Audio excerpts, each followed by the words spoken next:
Et du coup, Drake, il m'a DM, il m'a demandé mon numéro. Et du coup, c'était trop bizarre. Il m'a envoyé des messages vocaux, tu sais, sur iMessage, avec sa voix qui est trop charismatique, mais américaine. Et moi, je répondais avec mon accent français, tu sais, yes, so we will do that.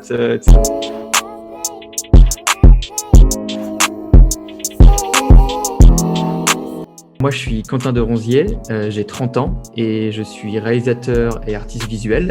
Et actuellement, je suis basé à Annecy, en Haute-Savoie. Je sais pas si vous connaissez Mo, l'artiste. Mo, c'est une chanteuse en fait qui a fait le titre Lean On avec DJ Snake à l'époque.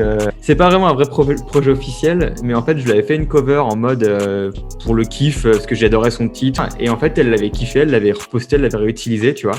Et donc c'était pas vraiment un vrai projet, c'était pas vraiment une commande, mais c'était la première fois qu'un artiste, tu vois, reconnaissait mon travail. Et c'était pour son titre qui s'appelle Kamikaze.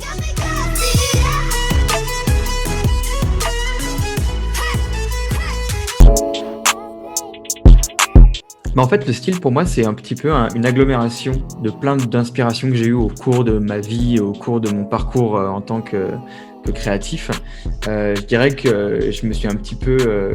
j'ai un petit peu absorbé tout ce que je voyais et j'en ai fait quelque chose qui était pour moi la chose que j'aurais adoré voir, en fait, tu vois. Quand je parle avec des artistes musicaux, ils me disent tout le temps qu'ils font la musique qu'ils adoreraient écouter. Ben moi, c'est un peu la même chose, tu vois. Je fais des créations que j'adorerais voir, qui pour moi me toucheraient si je l'avais pas créé, en fait.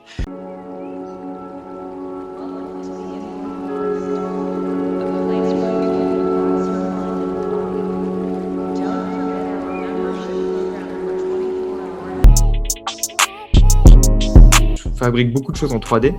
La 3D, ça n'a pas été quelque chose c'est pas forcément un médium. Enfin, je fais pas de la 3D parce que j'adore la 3D. Je fais de la 3D parce que c'est pour moi une façon d'exprimer des choses avec aucun. T'as besoin juste d'un ordinateur, t'as juste besoin de ta tête, un ordinateur et du temps, et tu peux faire une course-poursuite dans une ville futuriste, voilà quoi, avec zéro budget, avec juste du temps et un ordi quoi.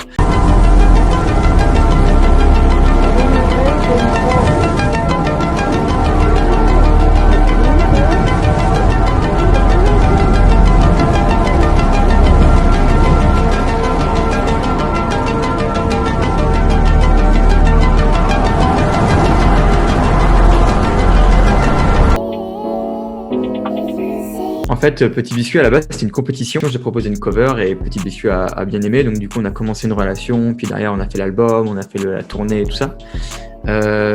Et c'est clair que ça m'a mis directement sur une espèce de plateforme de visibilité. Ça m'a aussi introduit, tu vois, c'est grâce à Petit Biscuit que j'ai pu faire Orelsan derrière, la tournée d'Orelsan. Parce que le tourneur de Petit Biscuit, c'est le même tourneur qu'Orelsan. Et du coup, il avait bien aimé mon travail, il m'avait proposé Orelsan. Enfin bref. Donc c'est vrai que c'est ça qui a un petit peu entraîné la roue et de fil en aiguille m'a emmené sur des trucs un peu plus gros. Et il y a un gars que j'aime beaucoup qui s'appelle Sununguro, qui est un anglais qui a commencé à faire en fait des filtres Instagram. Bon, des choses un peu, des accessoires un peu fashion, des lunettes, des trucs comme ça.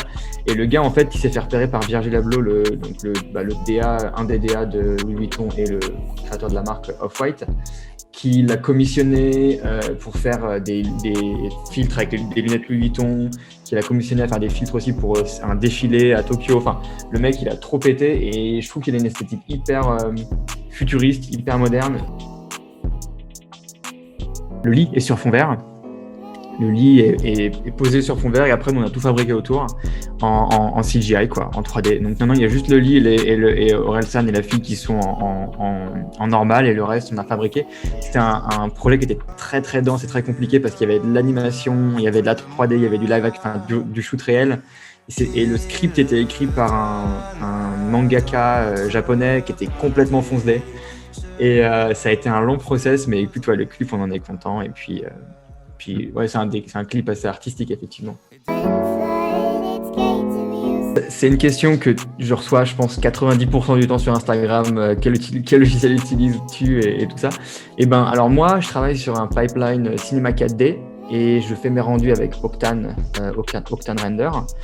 Donc je suis sur PC, j'ai plusieurs cartes graphiques et c'est clair que c'est un moteur de rendu qui est basé sur la carte graphique. Donc il faut avoir des bonnes cartes graphiques pour pouvoir avoir un bon résultat. Et ensuite derrière j'édite je suis très Adobe, donc j'édite sur Premiere Pro, After Effects, donc le truc assez classique.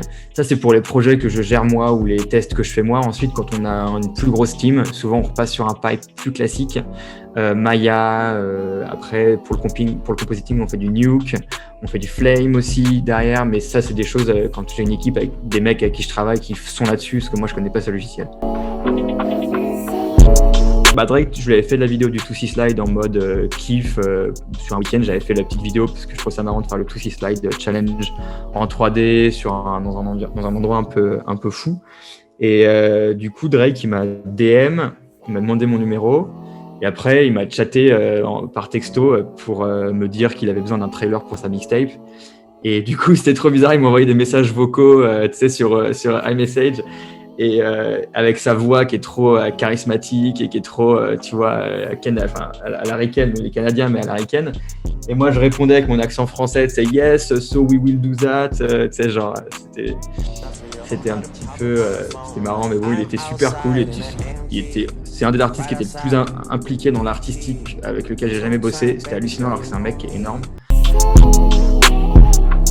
Je pense qu'il y a deux choses, c'est qu'il faut jamais baisser les bras et jamais arrêter. C'est-à-dire que même s'il n'y a pas de travail qui rentre, même s'il n'y a rien qui rentre, il faut toujours créer, se trouver des projets fictifs.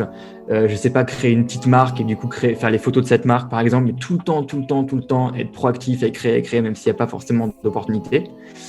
Et le deuxième truc, c'est ne pas sous-estimer le réseau, mais je pense qu'on vous l'apprend très bien. Le réseau, c'est encore plus fort que, je pense, la qualité artistique de ce que tu peux proposer.